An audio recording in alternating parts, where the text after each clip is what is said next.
Galiilaan mandaroota 20 ol qabdi. Isaan keessaa Naazreet ishee xiqqoon.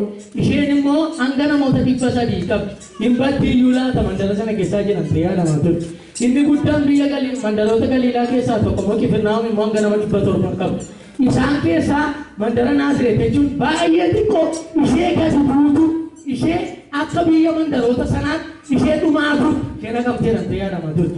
Achi keessaa ishee baay'ee gadi buutu. Ergamaan kun eessa dhaqe beektu?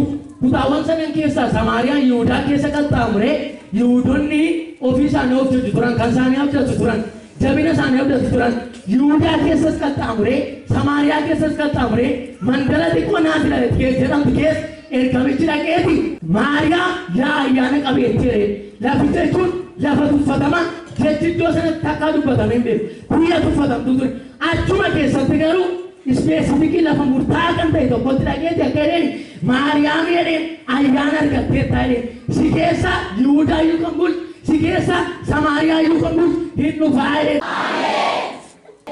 Mandaruma xinnoona mandaruma tuffatamtu mandaricha keessa dallaa horii wajjin iddoo tokkotti galu maaliif Yesuus dallaa horii keessatti dhalatte gaafa jedhamu achuma keessa mana tokko keessatti jiraatu turan tuffatamoo namni irraa goreera.